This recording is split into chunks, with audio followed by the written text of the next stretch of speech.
The morning was torn open by sound, the sharp clash of metal, the screech of airport speakers announcing a delayed flight, then sudden silence, as if the entire terminal had stopped breathing. At Gate B14 of New York's JFK Airport, where hundreds of passengers waited for Northwind Airlines, Flight 218 to San Francisco, one man stood still amid the rush, his eyes fixed beyond the fogged glass. No one knew that only a few hours later, his name would make the entire country stop. Jordan Ellis, 46 years old, wore a simple navy blazer and carried a worn leather briefcase. He looked like any ordinary office worker. White shirt, light brown shoes, no luxury watch, no visible brand. Only one thing stood out his eyes, too calm, too deep, like a storm waiting beneath still water. The gate opened, the scanner beeped steadily. Jordan stepped forward and handed over his boarding pass seat to a first-class window side. The attendant smiled, unaware that the man before her was the founder of Northwind Airlines, the company she worked for. Jordan boarded, not to relax, but to observe another anonymous inspection flight, something he did every quarter, to see if the dream he built a sky for everyone was still alive. He placed his briefcase in the overhead bin. The cabin was quiet. Businessmen, lawyers, a few familiar faces. No one paid attention to the unassuming black man among the polished steel and leather seats. Yet Jordan could feel it, those fleeting glances, that brief pause of silence. He'd lived long enough to know what that silence meant. The briefcase in his hand had followed him through 3 decades, from cheap commuter flights when he was just an aeronautical engineer, to the day he signed the contract that bought Northwind's first old aircraft. The faded initials J.E. still marked the leather, standing for just enough. The words that once carried him through the impossible just enough faith to begin. Jordan took his seat by the window. The runway shimmered with morning light planes, gliding in line like dreams being pushed into the sky.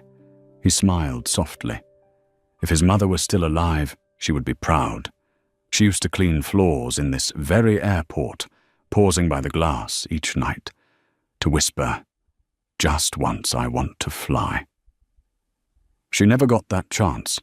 Jordan had promised that if he ever had the power, he'd make the sky open for everyone, no matter their skin, their wallet, or where they came from. A voice interrupted his thoughts. "Excuse me, Sir Ashley Carter." The first-class flight attendant stood before him.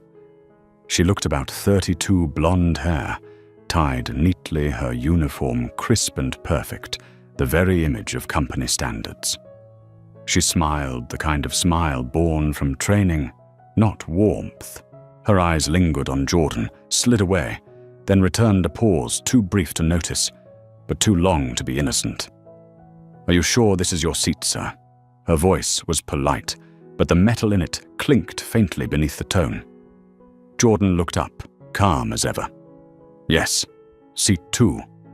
"All first class," he said, handing her the ticket. Ashley glanced at it, barely reading, and smiled again, thinner this time. "There might be a mistake. First-class seats are quite expensive.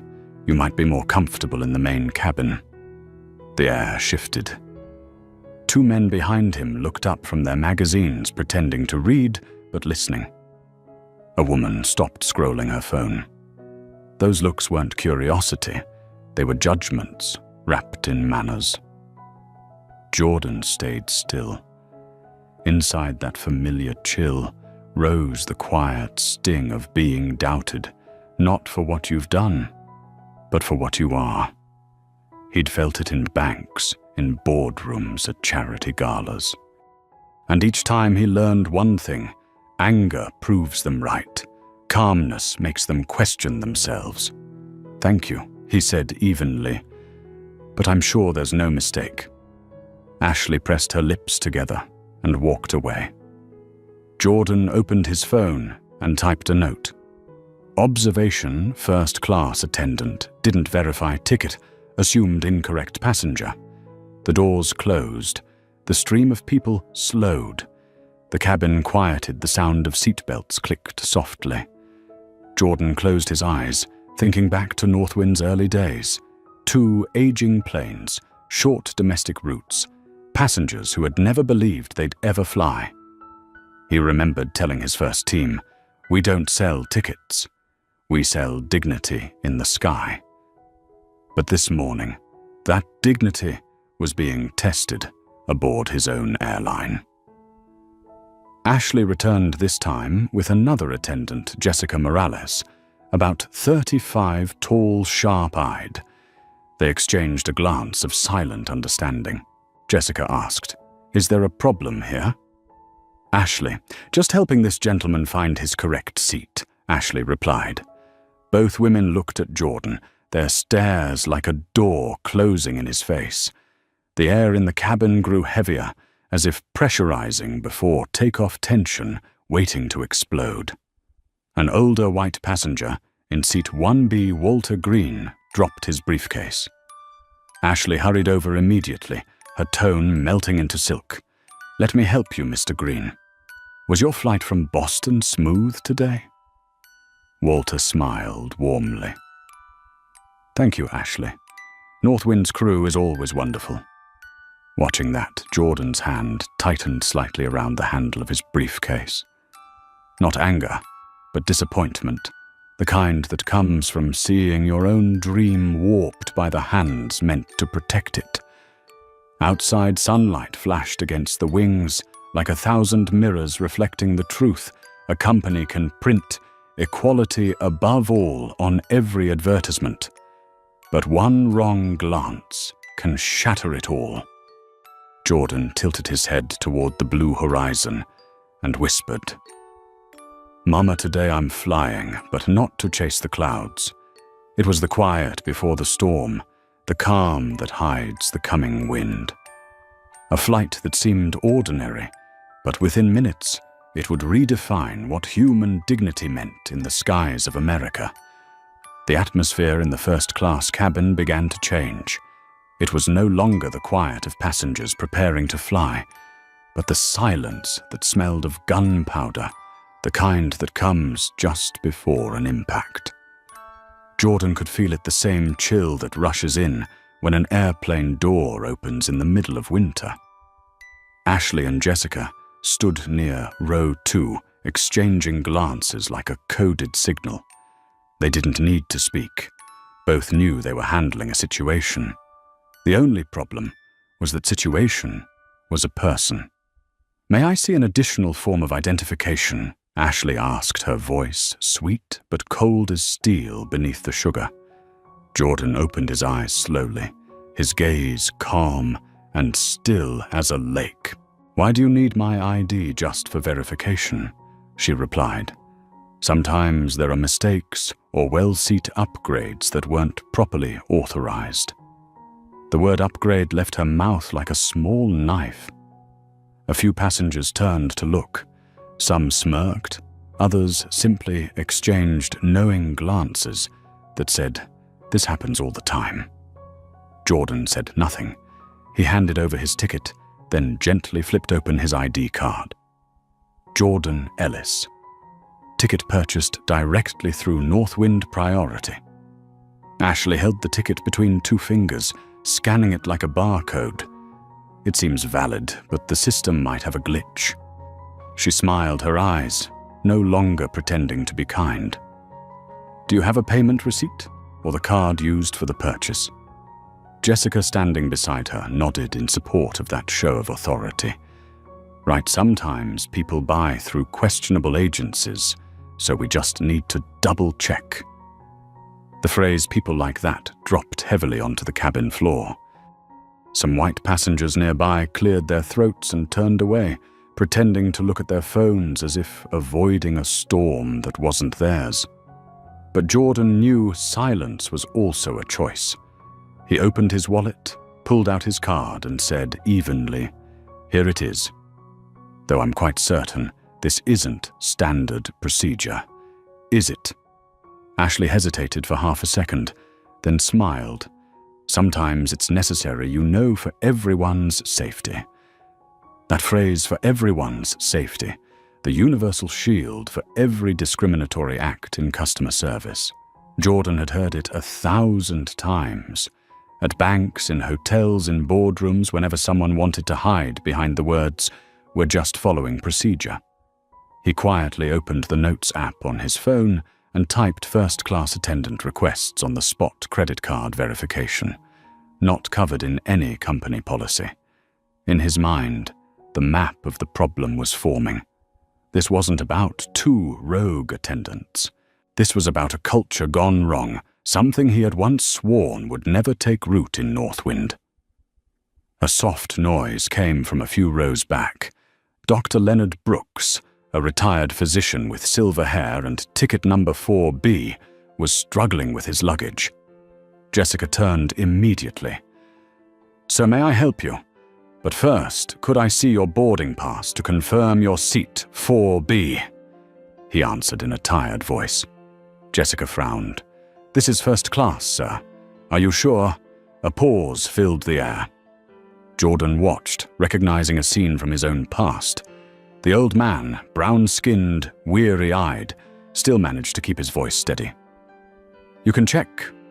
I bought this ticket." The way Jessica looked at him made it clear her doubt wasn't about procedure, it was about color. Ashley turned back to Jordan. "Please wait here. I'll call the lead attendant to confirm." Jordan nodded slightly, but inside, every cell in his body had shifted into the cold precision of an observer. This was no longer an ordinary flight. It was an honesty test for the very legacy he had built. Minutes later, Tom Reynolds appeared, a man in his early 50s, broad-shouldered voice, thick with authority. He scanned the cabin and immediately spotted the situation to be handled. "What's going on here?" he asked. Ashley spoke quickly. "This passenger seems to have some confusion about his ticket, sir. We just need to verify." Jordan replied calmly. "There's no confusion. I have a valid ticket ID and boarding confirmation." Tom let out a short laugh, the kind that came from people too sure of their power. "You understand, sometimes systems make mistakes, and we have to make sure everything's in order. We're just doing our job." The words hit Jordan like an echo. The same words a loan officer had told him years ago when rejecting the first loan that could have started his airline. "I'm just doing my job." Jordan nodded slightly, his voice low but firm. "Then I'm doing mine, documenting a direct violation of Northwind's equality policy." Tom paused, his confidence cracking. Ashley glanced over, uneasy. "I'm sorry, what did you say?" Jordan enunciated clearly. "Northwind Airlines, the company I've invested in, enforces a zero-tolerance rule against discriminatory behavior. I assume you're aware of that." No one realized he was talking about his own company. Tom looked at him more closely, but saw only a black man in a simple blazer. "Are you threatening us?" Jordan smiled, cold and steady. "No, I'm giving you a chance to stop before this goes too far." The tension thickened until even the heartbeat of the cabin could be heard. A few passengers picked up their phones, pretending to check emails while discreetly turning on their cameras.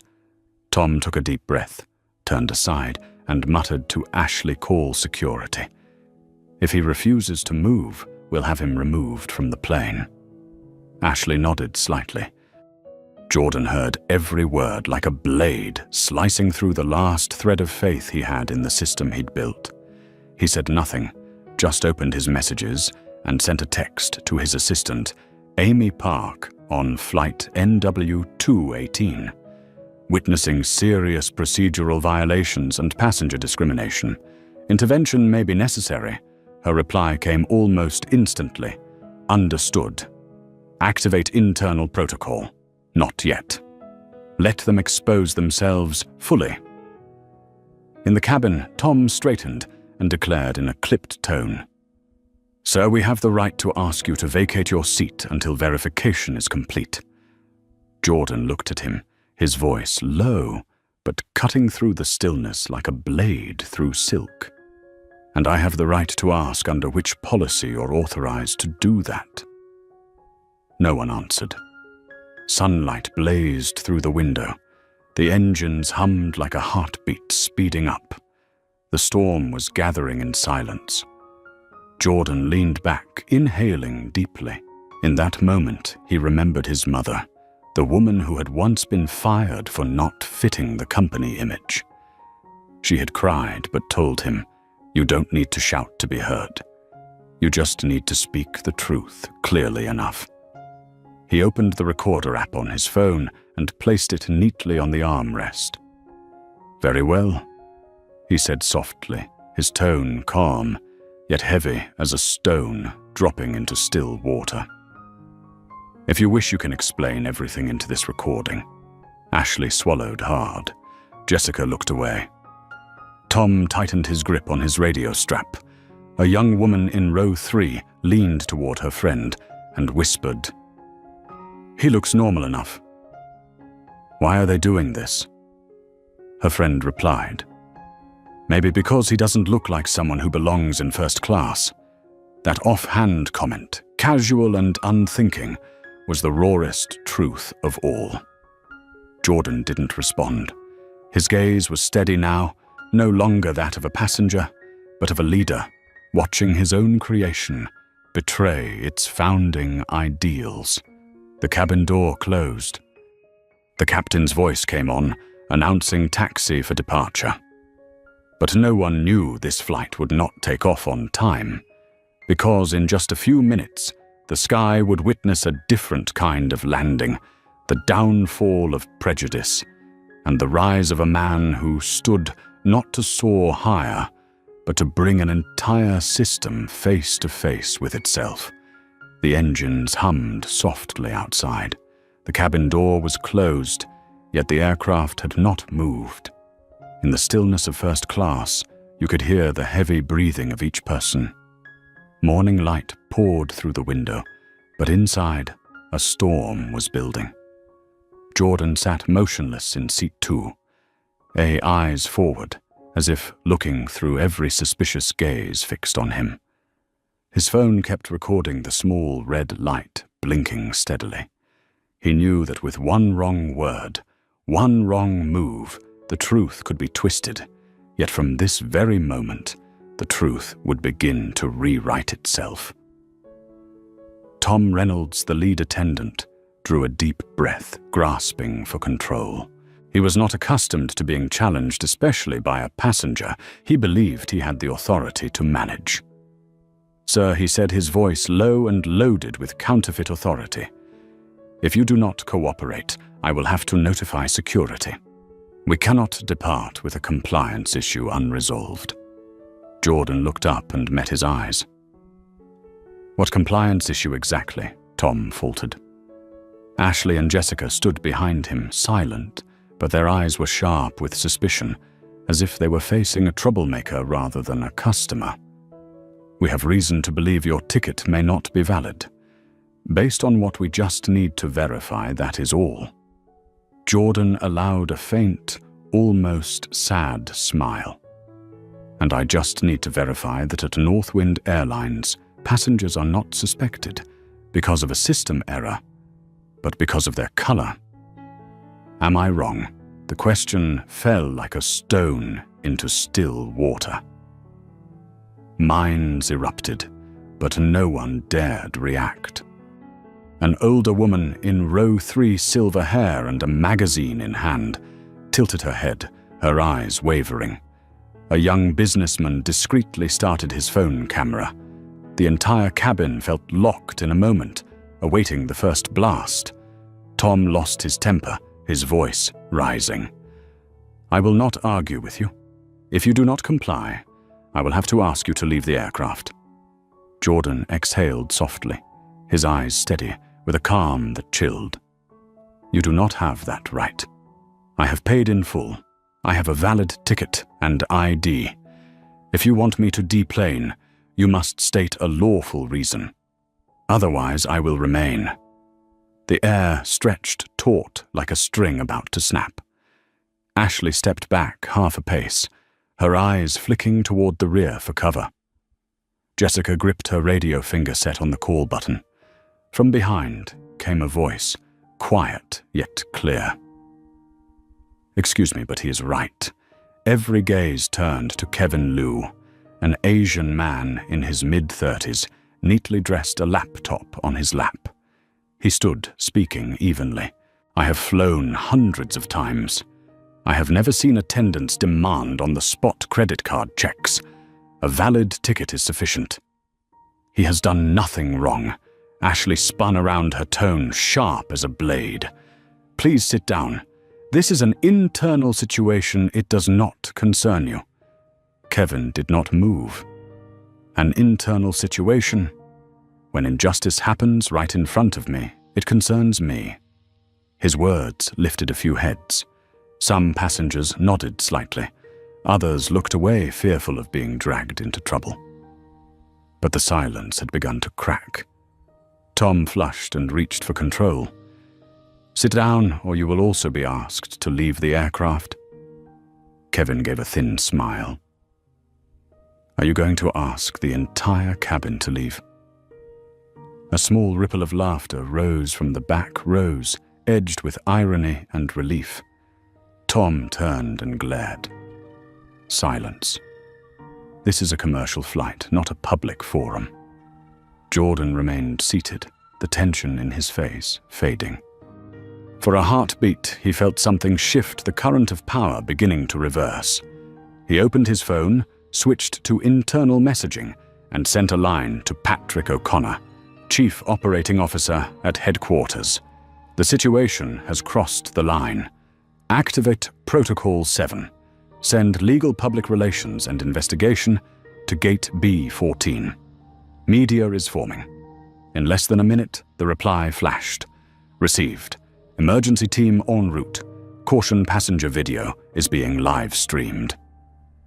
Jordan glanced across the cabin. Indeed, at least 3 phones were recording. One was streaming live. The viewer count ticked higher by the second. Ashley stepped back and whispered to Tom, "We should stop. They are all recording." "The more they record, the clearer our need for security," he snapped. Tom keyed his radio. "This is Reynolds. Requesting support in first class. Passenger refusing to comply." Static crackled. Then silence. An invisible static of a different kind spread through the cabin. Jordan closed his eyes. He was not afraid. He was simply sad. Sad because he had believed that if you built enough value, trained enough, people hearts would change. He had believed an equality policy would be enough to bind prejudice to the ground. Yet here inside, the very thing he had created, bias, was lifting off as if it had never been chained. The radio crackled again. "Copy. Security en route." Every eye swung to the cabin door. The air grew thick. Kevin sat, but turned to Jordan with a steadying look. "Do not worry. I have everything on video. They cannot deny it." Jordan smiled so small, only he could hear it in his breath. "No need to deny. The truth speaks for itself." Tom stepped closer, looming beside his seat, his words clipped. "You should do the right thing. Leave before you make this worse." Jordan opened his eyes. There was no anger in them, no fear, only a light that looked almost like pity. "The right thing. You may be correct, but I believe the right thing is not to leave it, is to stay." One line and the air froze. Tom stepped back half a pace. Jordan lifted his phone, his voice steady and clear.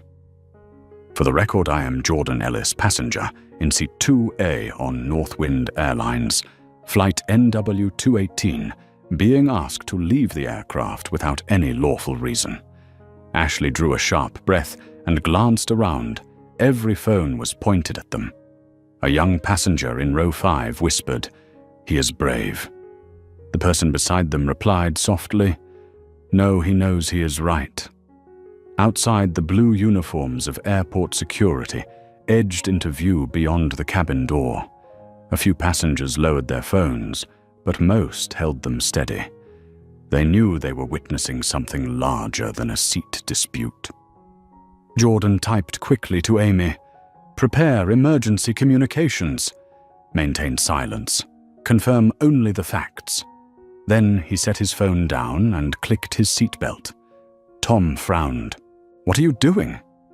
"Preparing for takeoff," Jordan answered evenly. "You're not going anywhere." "No, and none of you should fly before you look in the mirror." The words landed slowly and heavy like engines about to ignite.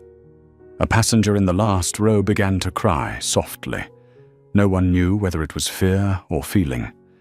Jordan felt only one thing, destiny drawing near. He looked out the window.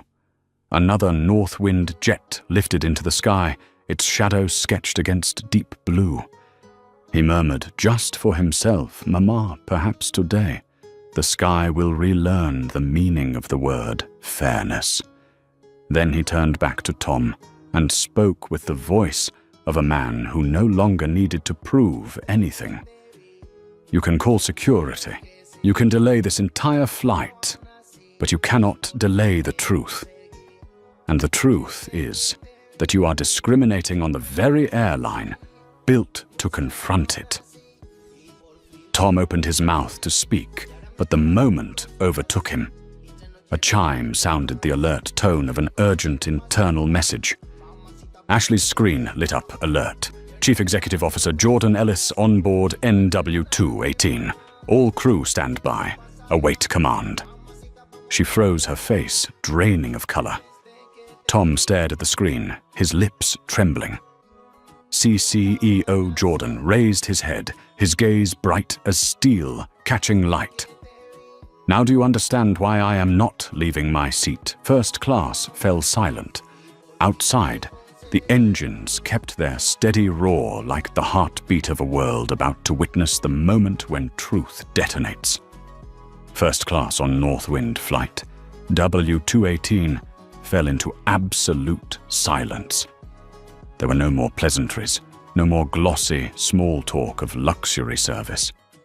Only the tiny sounds of tight breathing, the steady hum of the engines outside, and the shocked eyes of people who had just realized they had touched what should never be touched. Ashley Carter felt her heart drop into her stomach. The words, "CEO Jordan Ellis on board NW218" on the internal crew display read like a verdict. She glanced at Tom Reynolds, the man who had held his chin high moments ago, now frozen like a statue. Is he really the CEO, Ashley?" whispered her voice, trembling. Tom did not answer. He only looked toward Jordan, the man still seated, hand resting lightly on a worn leather briefcase, his gaze so calm it was frightening. A few passengers began to murmur whispers, spreading like sparks across a dry field. Is he really the CEO? No way, I thought he was just a regular passenger. My God, did they just interrogate the owner of the airline? Jordan remained silent. He did not need to speak because the truth was speaking for itself. In that moment, the cabin door opened. Captain Miguel Alvarez appeared solidly built, the serious face of a man with thousands of hours in the sky. His eyes swept the unsettled cabin and stopped at Jordan. In an instant, he understood. Ladies and gentlemen, his deep, steady voice carried through the cabin. I need everyone to remain seated. I must speak privately with the passenger in seat 2A. Jordan stood. Not quickly, not slowly, each movement radiating a power that required no introduction.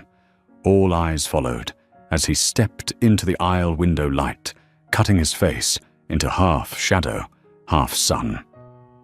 Miguel drew a breath and said, "Mr. Ellis, I have just received a direct notice from headquarters. They confirm you are conducting an internal inspection flight. I sincerely apologize for what has happened." A soft chorus of ohs escaped a few passengers. The rest could only stare. Jordan didn't respond. He looked at Tom, Ashley, and Jessica. 3 faces gone, white eyes, wide with confusion and shame. Ashley clenched her hands, lips quivering as if she were holding back tears. Jessica edged backward, avoiding his gaze.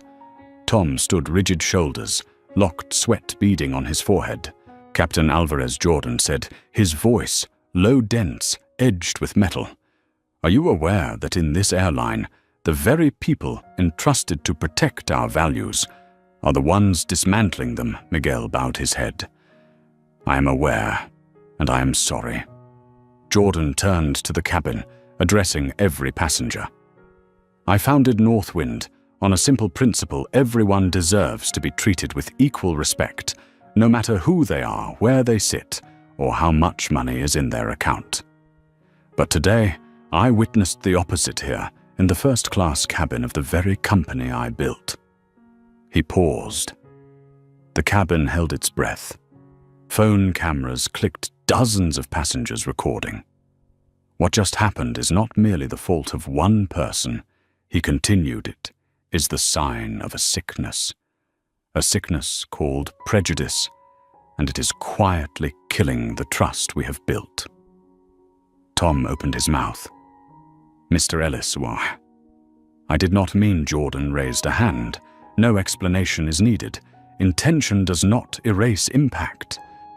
You did not simply embarrass me, you harmed this brand." No one spoke. The entire cabin had become a stage, and the Jordan was the only person standing under the light. He turned to Ashley. "What is your name?" "Ashley Carter, sir. How long have you worked at Northwind?" "Almost 7 years, sir."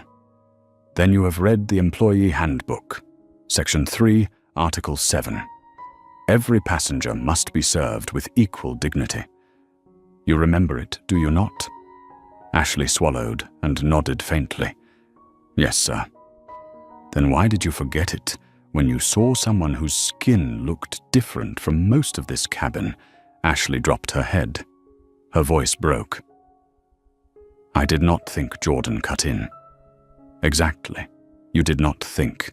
And that is the problem. When people stop thinking, prejudice begins to act for them." No one breathed. No one dared meet his eyes. He turned to Tom, his voice lower and colder. "You are the lead attendant. Your responsibility is to protect the rules, not bend them to cover bias. You know the passengers recorded everything, correct?" Tom nodded, lips trembling. "Yes, sir." "Good. Because I want that footage to spread. I want the world to see how far we still are from what we dare call fairness." A wave of murmurs rolled through. Some began to clap softly.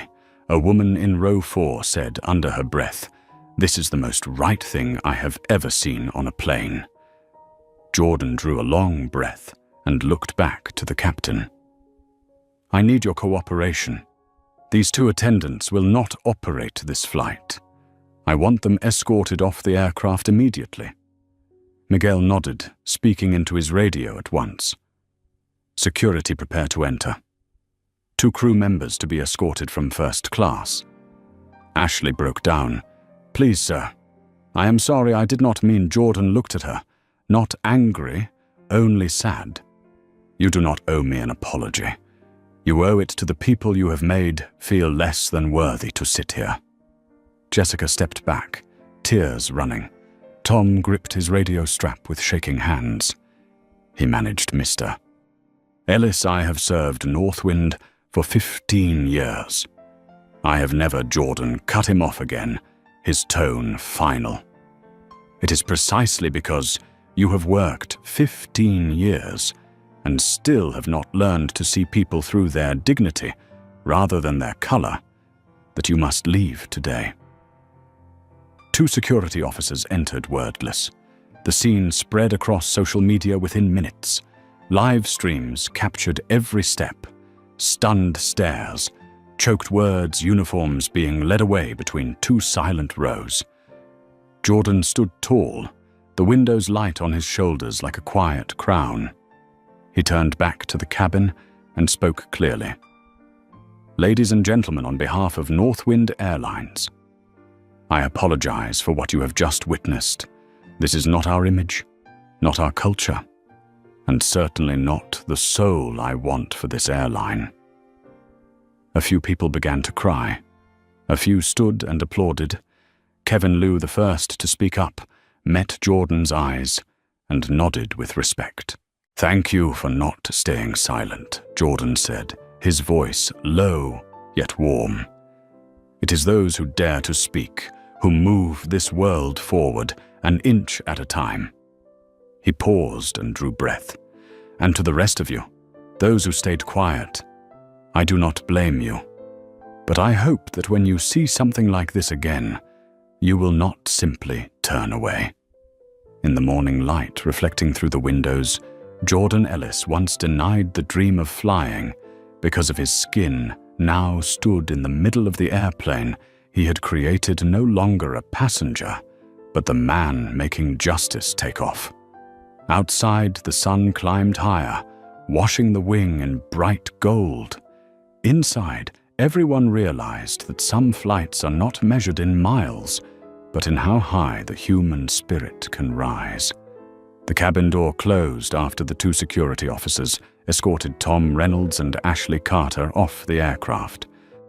First class remained in absolute silence, not out of fear, but because everyone had just witnessed something rare, justice delivered among the clouds. Jordan Ellis sat down, loosened his tie, and took a deep breath. There was a faint ache in his chest, not from exhaustion, but from the truth that had surfaced inside the very place he had built on faith. Outside, sunlight filtered through the window, casting a pale golden hue across his face. He said nothing for several minutes, just stared quietly at the widening sky ahead, where a new flight for Northwind was about to begin, one powered not just by engines but by courage. Captain Miguel Alvarez approached, removed his cap and bowed his head slightly. His voice carried honest regret.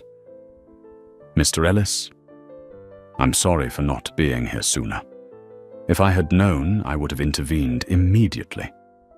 Jordan looked at him, his gaze free of blame.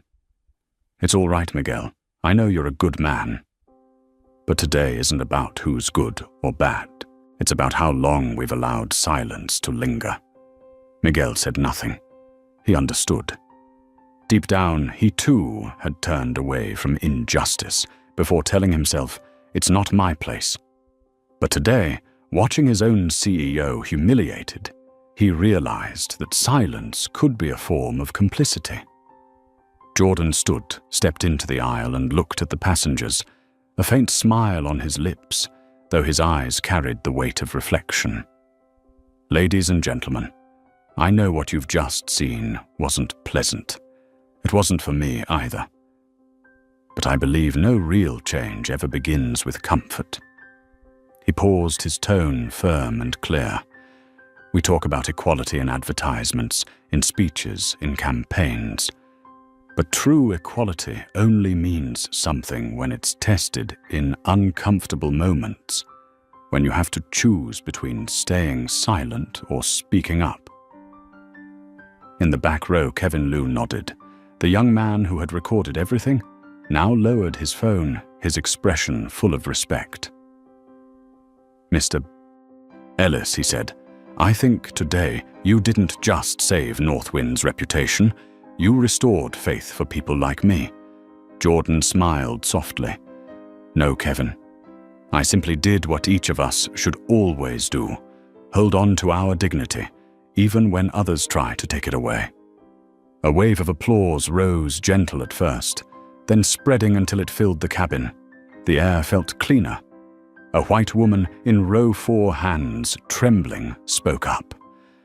"I'm ashamed for staying silent when they treated him that way. I'm so sorry." Jordan met her eyes, kind and steady. "It's all right. What matters is that you recognize it."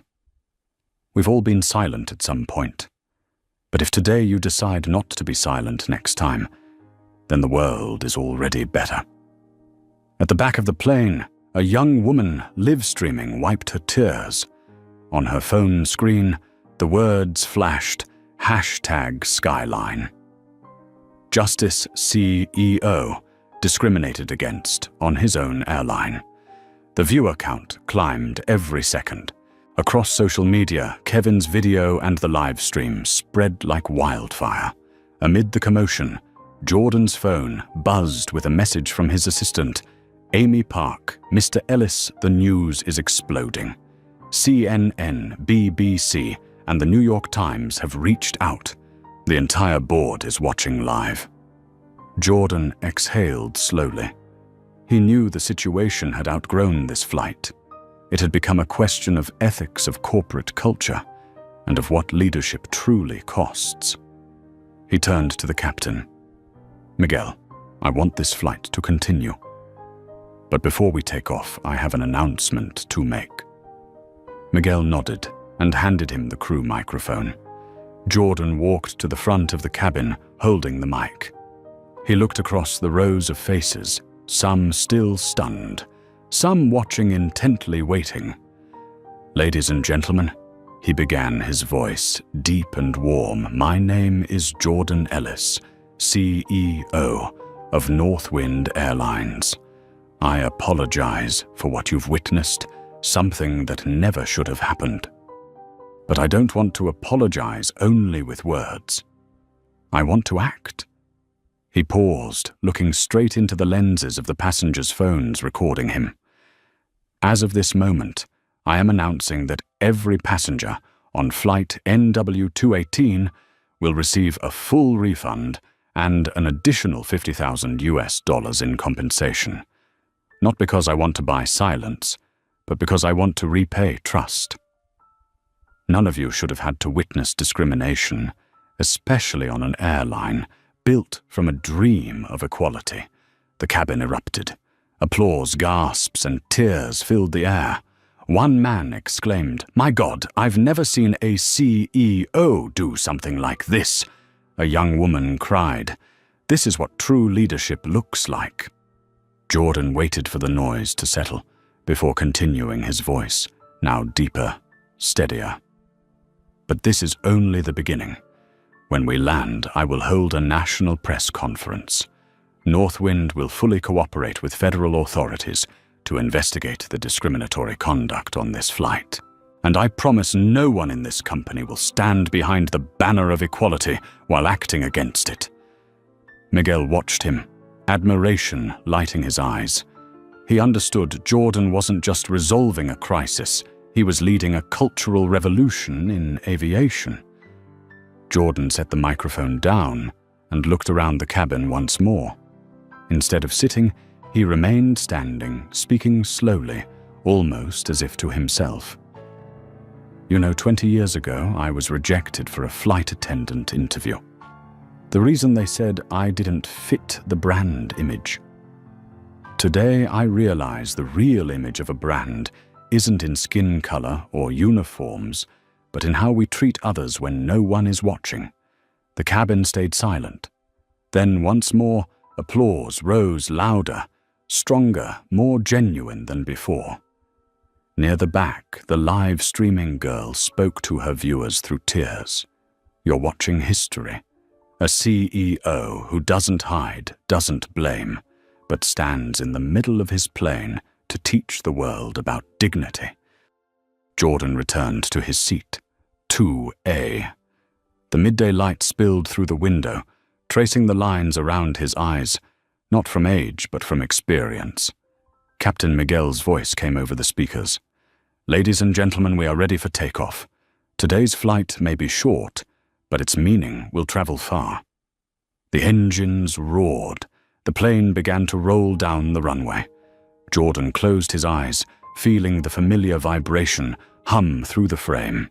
And in his heart rose a quiet emotion, not pride, not relief, but faith. Outside Northwind Flight, NW218 lifted from the ground, leaving behind a runway glowing under the sunlight. high above it, flew not only on fuel, but on the dignity of humankind, the only force that can keep the sky truly clear. Northwind Flight NW218 had been in the air for 15 minutes, yet inside first class, no one truly they were flying. Everyone was still caught in the echo of what had just happened, the moment when justice stopped being an abstract idea and became an act before their very eyes. Jordan Ellis leaned back in his seat, eyes half closed. Beneath those lashes was a storm of emotion, relief, sorrow, and above all the pain of a father watching the child he created lose its way.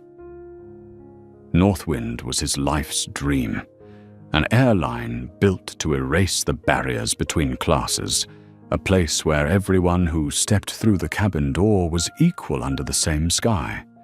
Yet today, that very airline had become the clearest example of the opposite. He sighed.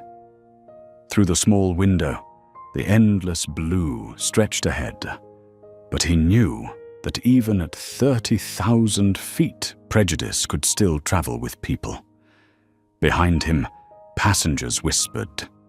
A middle-aged man murmured, "Can you believe it?"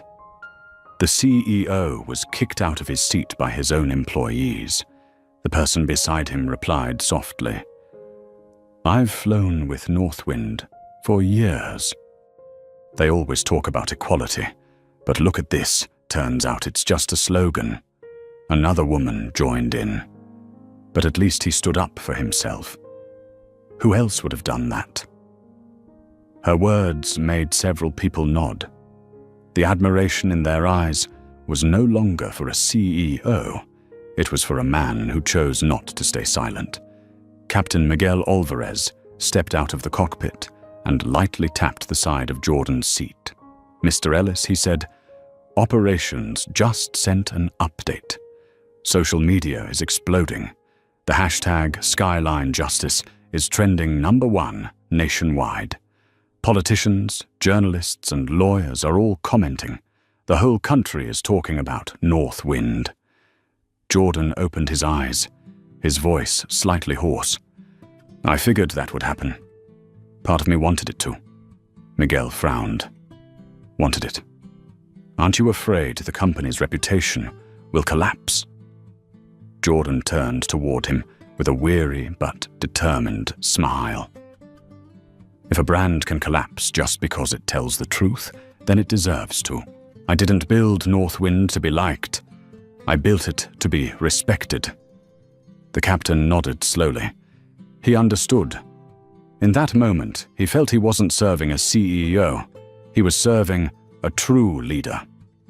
Jordan rose from his seat and walked down the aisle quietly, looking at the faces around him, some smiling in encouragement, some still uneasy, some avoiding his eyes out of guilt for staying silent. He stopped beside Kevin Liu, the young man who had spoken up when the entire cabin stayed quiet. Kevin Jordan said warmly, "Do you know what impressed me most about today?" Kevin looked surprised. "What was it, sir? That you didn't know who I was and you still chose to stand up?" Kevin smiled modestly. "I just did what was right." "No." Jordan shook his head. "You did what was difficult. There are millions of people who know what's right, but only a few who dare to do it." Kevin looked at him, eyes full of gratitude. "You know, sir, I used to think power was what changed the world. But after watching you today, I realized true power is being willing to lose it for what's right." Jordan placed a hand on his shoulder and nodded. "Remember that. And if one day you see someone else being treated unfairly, don't wait until they reveal they're a CEO." When he finished speaking, he walked back toward his seat. The air in the cabin felt lighter now, not heavy, but awake. Back in his seat, Jordan opened his phone. Hundreds of messages flooded in from the board, the legal team, the media department, even competitors. but he read only one from Amy Park. "Mr. Ellis, you've done what no one in the airline industry has dared to do. The entire country is calling you, the face of dignity and leadership. But the board requests you return to headquarters immediately after landing for an emergency meeting." Jordan smiled faintly. He didn't need to read more. He already knew that meeting would test everything between protecting values and protecting profit. Which would they choose? The flight continued, the sky below, slowly turning gold. A little girl sitting a few rows behind tugged at her mother's sleeve and whispered, "Mom, who is that man?" Her mother smiled, eyes glistening. "He's the one teaching you that no one has the right to tell you to leave a seat you deserve to sit in." As the plane began its descent, the captain's voice came over the intercom. "Ladies and gentlemen, will be landing in San Francisco in 10 minutes. Thank you for flying with Northwind Airlines, where everyone is welcome." The closing line made everyone smile. It sounded familiar, but today it felt truer than ever. Jordan looked through the window and saw the runway coming into view. He thought back to the early days when he and a few friends sat in an old garage writing Northwind's first pledge, "No one gets left behind." He whispered softly, "It's time to rewrite that pledge in action, not ink." The aircraft touched down. The vibration made everyone exhale in relief. But for Jordan, it wasn't an ending. He knew the real battle had only begun. When the cabin door opened, dozens of reporters were already waiting by the jet bridge. Flashlights burst, voices shouted over one another. "Mr. Ellis, were you really discriminated against? How will Northwind respond? Are you planning to sue your own company?" Jordan stepped into the blinding lights calm as ever. He raised his hand for silence. "I'm not here to be a victim," he said, his voice carrying across the terminal. "I'm here to correct a mistake that I allowed to happen." Behind him, passengers exited as well. Many stopped to shake his hand. An elderly woman said, "Thank you for showing us that there are still good people in power." Jordan replied simply, "I didn't show anything. I just did what my mother would have done if she were sitting in this seat." A black company car awaited to take him to headquarters. As the door closed, Jordan looked through the glass and saw the reflection of the plane's lights on the tarmac. He murmured softly, almost to himself, "Some flights take us far away, but others take us back to who we are." The car rolled away. Behind him, passengers were still talking phones, still live streaming, and the story of Jordan Ellis had left the airplane soaring into the hearts of millions. On the radio, the anchor's voice broke through. "Breaking news, the CEO of Northwind Airlines was discriminated against by his own staff on one of his flights. The video has reached 10 million views in 1 hour. The story is shaking the nation and reigniting the debate on equality and ethics in business." Jordan sat quietly, eyes fixed on the window. The airport lights faded behind him. He knew that from this moment on, the sky would no longer be just a place where people fly, but where justice must learn to take flight too. The Northwind Airlines headquarters in downtown San Francisco gleamed under the late afternoon sun. The glass towers reflected a sky painted in shades of red and orange, where the sunset slowly swallowed the last clouds of the day. Inside the conference room, on the 48th floor, 12 board members were already seated, each wearing the same practiced calm, the kind of calm that only comes from people who are worried, but trying not to show it. At the center of the room, the CEO's chair remained empty. Then the door opened, and Jordan Ellis walked in. The lights caught the trace of exhaustion across his face, yet his eyes still shone the eyes of a man who had walked through a storm and never lost his direction. No one spoke as he sat down, No introductions, no formalities. The emergency meeting of Northwind Airlines began in silence, a silence heavy enough to feel like judgment. The first to break it was Henry Cole, the chairman of the board, a silver-haired man with black-rimmed glasses. "Jordan," he began slowly, cautiously. "First of all, on behalf of the entire board, I want to express our deep regret over what happened on this morning's flight." However, he paused, scanning the others in the room. "We need to discuss the actual damage." Jordan leaned back, arms folded, listening without interruption. Henry continued. "Northwind stock has dropped 8% in just 4 hours. Major media outlets are calling it an internal management crisis. Some advertising partners have suspended their contracts. The board needs to ask, was your decision to publicly discipline the crew mid-flight and to announce full refunds plus compensation to every passenger an impulsive act?" Jordan met his eyes. "Impulsive," he repeated slowly, each word striking like a hammer. "If fairness is called impulsive, then maybe we've grown too comfortable with injustice." A wave of murmurs rippled across the room. The chief financial officer, Marissa Lee, spoke up.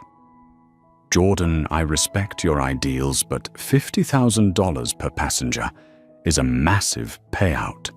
We're talking nearly $3 million, not including the upcoming media and legal costs. You're trying to save moral value, but we have to protect shareholder value." Jordan leaned forward, his voice low but resonant.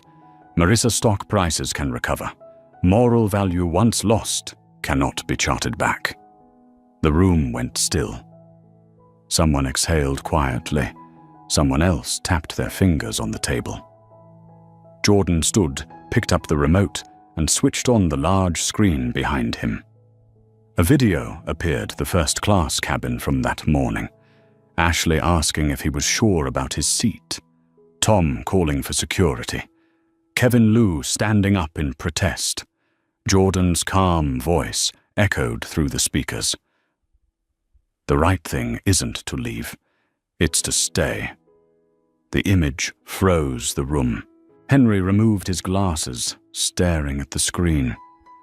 Marissa lowered her head, pressing her lips together. Jordan turned off the display. "This," he said evenly, "is what's spreading across the world.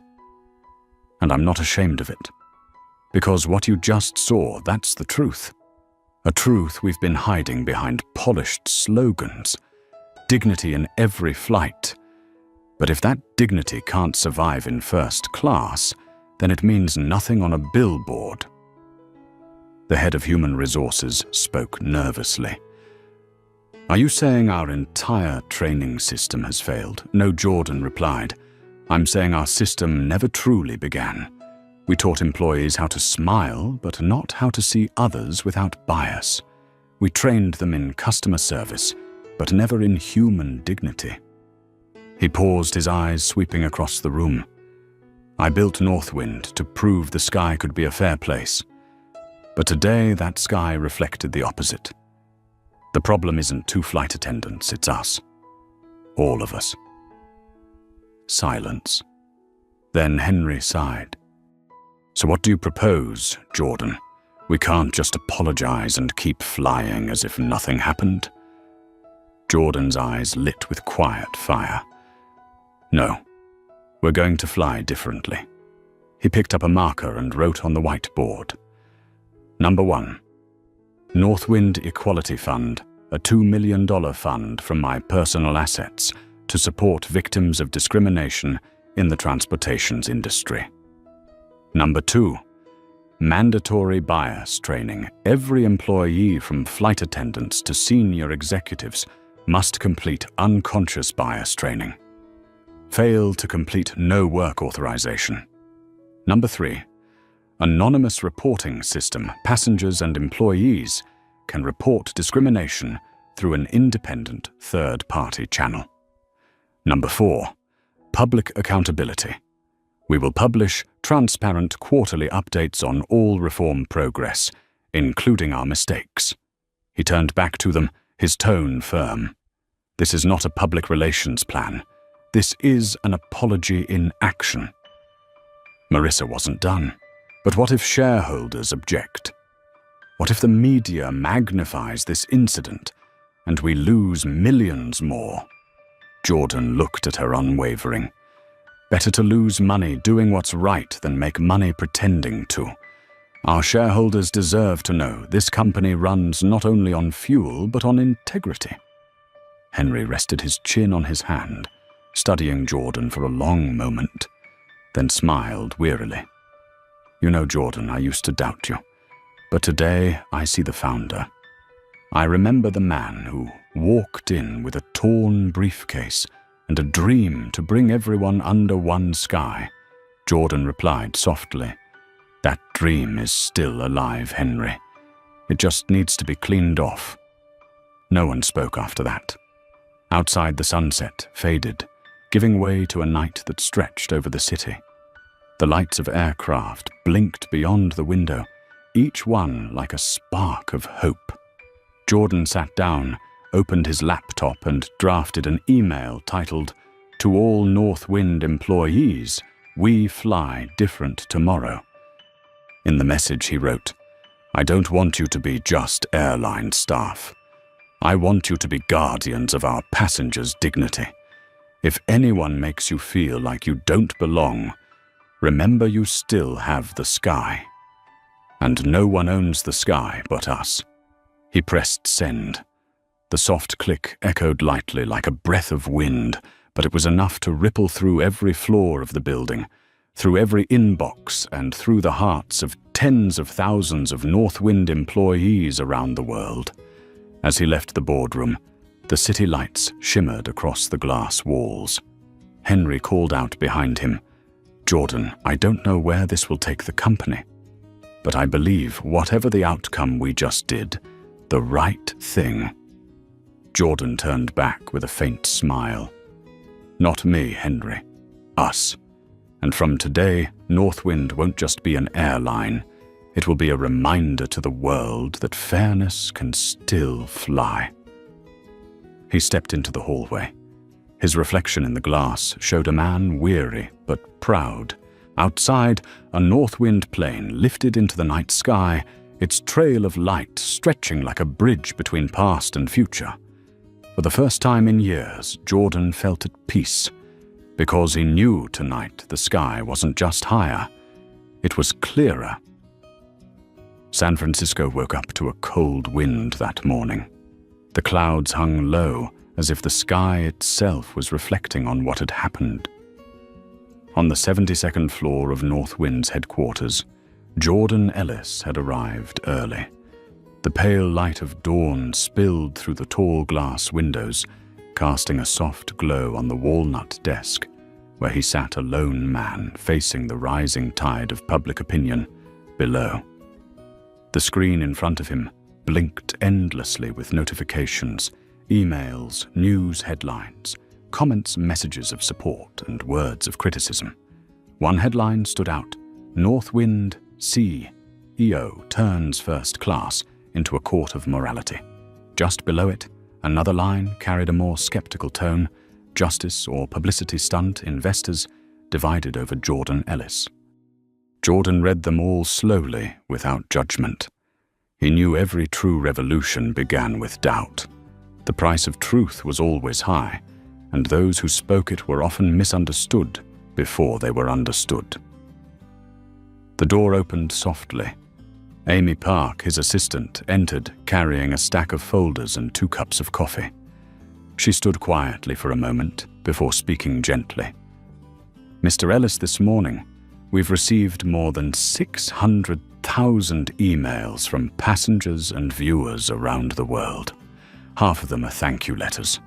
The other half are stories from people who've experienced the same thing." Jordan looked up. 600,000, he repeated, his voice faint. Amy nodded. "Would you like to hear? A few?" Jordan nodded again. She opened the folder, pulled out a printed letter and read slowly. I'm Linda Torres, 58 years old, an elementary school teacher from Texas. Last year, I was asked to leave first class because the crew thought I couldn't afford the seat. I stayed quiet because I didn't want trouble. But when I saw you stand up, I cried. Thank you for speaking for people like me. Amy paused, her voice catching slightly. And this one is from a child. My name is Aiden. I'm 9 years old. I saw your video on YouTube. I told my mum that one day I want to be a pilot so everyone can sit wherever they choose. Jordan fell silent. The entire room seemed to hold its breath. He leaned back, closed his eyes, and let those two stories sink deep. Amy, he said softly, you know, sometimes one video can change more than any policy ever could. Amy nodded gently. You're inspiring the world, Jordan. But there are people who want to use this against you. This morning, a group of major shareholders called for an emergency meeting. They say you acted emotionally and caused serious financial losses. Jordan smiled faintly, the kind of smile that carried exhaustion beneath it. They have that right. But let them come. I have something to say not about profit, but about principle. 2 hours later, the ground floor auditorium was packed. Shareholders, investors, and journalists filled every seat. Cameras, flashes, and microphones all pointed at the podium where Jordan stood. But he looked calm, steady in a white shirt without a tie, his posture upright, his eyes clear. Thank you for coming, he began. I know the past few days have not been easy. Northwind stands at the center of a global debate, and I'm not here to avoid it. Nor will I apologize for doing what was right. Camera shutters clicked in rapid bursts. An older male shareholder stood abruptly, his tone sharp. Mr. Ellis, you've caused the company's stock to drop nearly 10%, costing us tens of millions of dollars. How do you plan to take responsibility for that? Jordan nodded. I understand. But let me ask you this. If we do nothing, if bias and discrimination are allowed to exist within our system, then what is Northwind worth? Stock price or honor?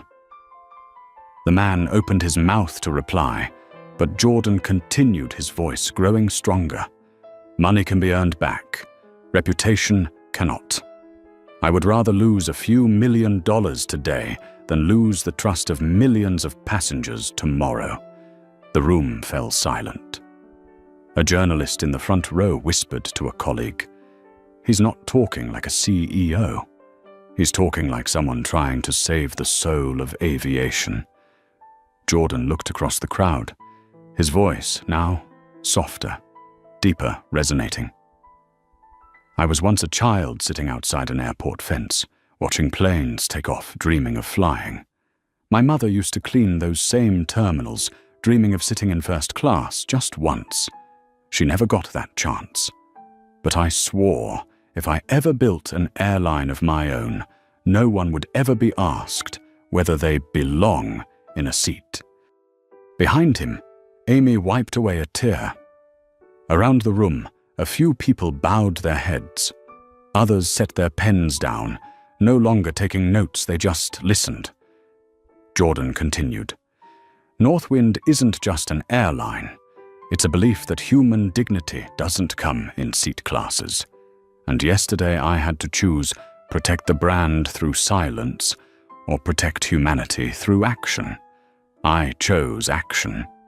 He paused, then looked directly at the shareholders. And if any of you believe that was a mistake, I am ready to step down as CEO today. But I will not step away from the ideals that started this journey. The room went completely still. No one spoke. No one dared. After a long moment, Henry Cole, chairman of the board, rose to his feet, his eyes resolute. No one here wants you to resign, Jordan. I've worked with you for 20 years. And today I remember why we believed in Northwind in the first place. We don't just sell tickets, we sell trust. Applause erupted, slow at first, then spreading, growing louder until it echoed through the room like engines preparing for takeoff. Jordan bowed slightly, gratitude shining in his eyes. He spoke quietly, almost like a whisper. Thank you, everyone. From this day forward, Northwind will not fly only on engines, but on the hearts of those who believe fairness can exist even in the sky. That evening, Jordan left headquarters. The wind was strong, carrying the scent of salt from the San Francisco Bay. He stopped at the terrace on the ground floor, looking up at the night sky. Northwind planes glided overhead, their lights streaking across the dark, like words written in light. His phone buzzed. A message from Amy.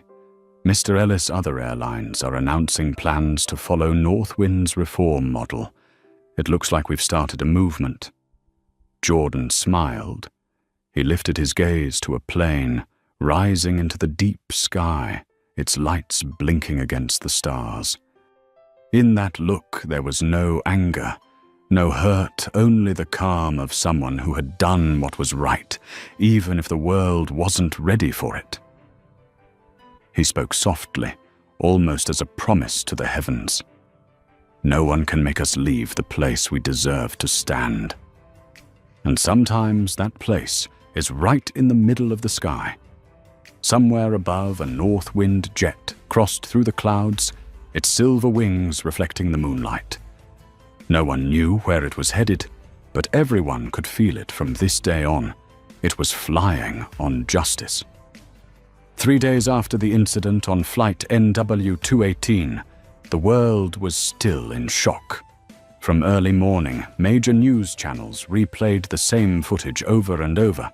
Jordan Ellis standing in the middle of first class, his voice calm and steady as he said, "The right thing isn't to leave, it's to stay." That sentence became the most quoted line of the year. People began calling it the sky effect. The effect of the sky. On social media, the hashtag #FlyWithDignity flooded every platform. Thousands of passengers posted photos of themselves on planes with the caption, "I belong here." Competing airlines announced internal reforms and bias awareness programs. In just 72 hours, Northwind had gone from the center of controversy to a global symbol of corporate ethics. Inside Northwind's headquarters, something had shifted. Employees smiled more, spoke more. And when serving passengers, they looked them directly in the eyes. Procedures turned back into people. In his office, Jordan watched the news. On screen was 9-year-old Aiden, speaking at a school assembly, saying he wanted to be a pilot so everyone could sit wherever they chose. Jordan smiled softly. "That's the future," he murmured. Amy entered carrying the morning paper. On the front page, the headline read, "Northwind, the airline that taught the world respect." She set it down and said, half jokingly, "You just pulled this company out of a crisis without a single PR campaign." Jordan replied quietly, "That's because I wasn't trying to do PR. I was just telling the truth." A moment later, the phone rang. It was Henry Cole from the executive office. "Jordan, I just got a call from the White House. They want to invite you to speak at next month's global conference on business ethics. The topic dignity at 30,000 feet. Jordan chuckled, his tone calm and humble. "I'm not sure I'm a hero, Henry. I'm just someone who didn't want to sit still." That afternoon, he visited Northwind's training center. New posters lined the hallways, each one reading "Respect Takes Flight." In one classroom, dozens of flight attendants and staff sat in a session titled "Unconscious Bias and Humanity in Service." When Jordan entered, everyone stood. A young trainee raised a hand. "Mr. Ellis, may I ask what kept you so calm in that cabin? Jordan paused, his expression softening. Calm doesn't mean I wasn't angry, he said. It means I understood that if I reacted with anger, that's all they would remember, the anger, not the reason behind it. Sometimes, to prove your dignity, you must choose to be calmer than the injustice itself. The room fell silent, then broke into applause. Jordan smiled, looking around, his voice warm and steady like a promise. Remember this, you are not just service staff. You represent the value we believe in, that everyone who boards a plane carries the same right to be respected.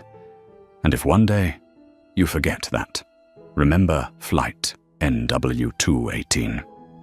Not because of the scandal, but because it reminds us that fairness only lives when someone is brave enough to hold it. When Jordan left the center, he stopped by the glass window overlooking the sky. A north wind. A350 lifted into the air, its reflection gliding across the shimmering bay. He whispered, "Mama, I kept my promise." His phone buzzed. A message from Amy appeared. CNN just announced Northwind has entered the top 10 most trusted brands in America.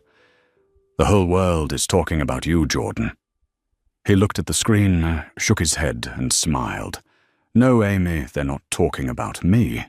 They're talking about us, about how people can change when they remember that dignity doesn't require a first-class ticket. The sunset poured across the horizon.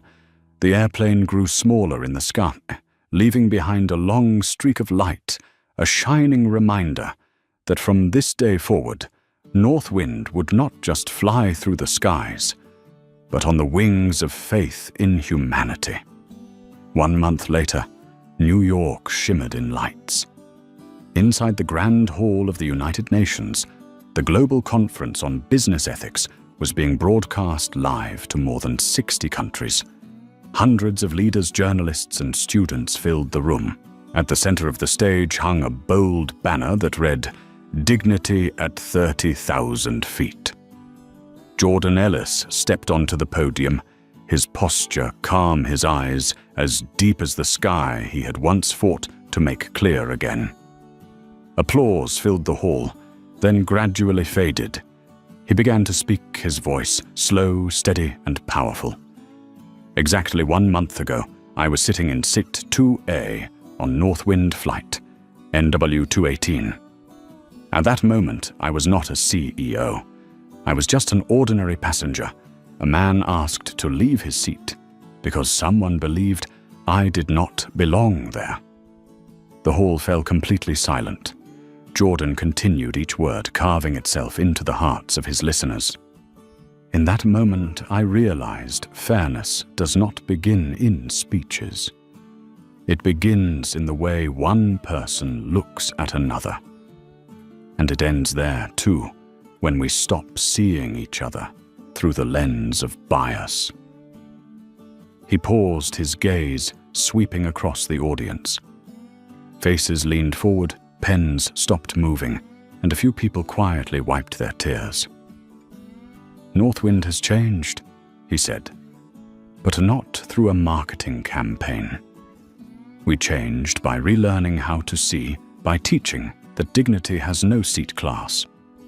Today you may sit in a position of power, but tomorrow you could be the one judged for being different.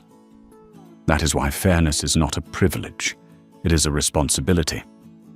Applause erupted. Jordan bowed his head slightly in gratitude, then spoke softly. And if my story means anything, it is only this.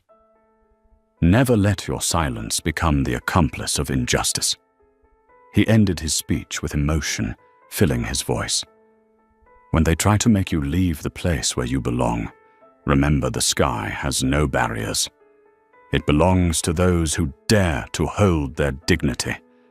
After the ceremony, Jordan stepped outside. New York sparkled under the night, the wind whispering through the skyscrapers, like the sound of a world beginning to change. In the distance, a Northwind aircraft rose into the clouds, its lights flickering through the mist. He stopped to watch. Beside him, Amy smiled. You know, they just named our new charity foundation, the Sky Fund. Hundreds of people signed up as volunteers today. Jordan looked at her, his expression soft. It's not my foundation, Amy. It belongs to everyone who was once told to leave and chose to keep flying. He lifted his gaze to the vast black sky, his voice deep and warm like a promise. There are storms we cannot avoid. But if we fly high enough, we'll see, above the clouds, the sky is always blue. The Northwind plane disappeared into the distance, leaving a trail of light like a comma in a story not yet finished. But for Jordan Ellis, that flight had already landed, not just in the history of aviation, but in the hearts of those who still believe that fairness can take flight every day, everywhere. From the perspective of a leadership ethics expert, the journey of Jordan Ellis proves that true power does not lie in position, but in how a person chooses to keep their dignity when it is tested. If you believe that fairness can take flight, make sure to like, subscribe, and comment the phrase, "Hold your dignity."